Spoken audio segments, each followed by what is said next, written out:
The situation with moose hunting in Manitoba continues to get more complex almost with each day now. Last week, a Cree Nation in northern Manitoba sent a letter to the provincial government demanding that the government eliminate Métis harvesting rights in its traditional territory. This is a really interesting position. On one hand, we have a First Nation with constitutionally protected rights to hunt asking the government to eliminate the constitutionally protected rights of another group of Indigenous people. It kind of goes to show you the complexity with the different Indigenous groups in Canada and Section 35 of the Constitution. Then yesterday, another Cree Nation in northern Manitoba filed a court injunction against the Manitoba government to eliminate all moose hunting licenses in its traditional territory. That Cree Nation is saying that the moose population in its territory is quote-unquote in crisis. The Manitoba Wildlife Federation has said that there is no firm data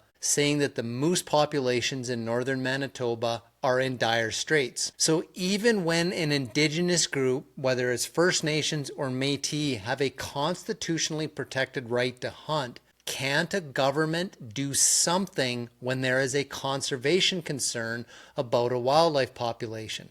Well, the answer is yes. Governments can and they do regulate constitutional hunters in Canada. In the 1990 landmark Supreme Court of Canada Sparrow decision, a test was established of which a government might be able to justify infringing on the constitutional rights of Indigenous people to hunt.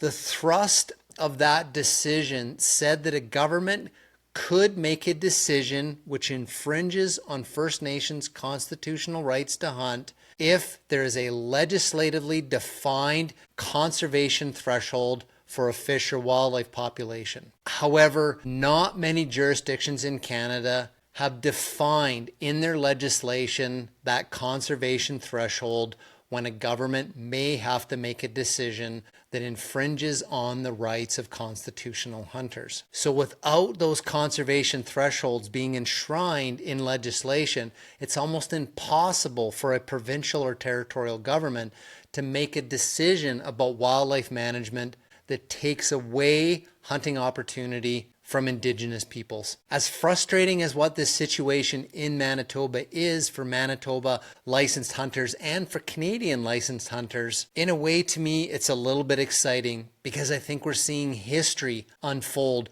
right before our very eyes in Manitoba. I think some of this controversy is going to lead to some landmark Supreme Court of Canada decisions that shed light from a court's perspective on this issue of balancing wildlife conservation with constitutionally protected rights to hunt and the rights of non-Indigenous licensed hunters.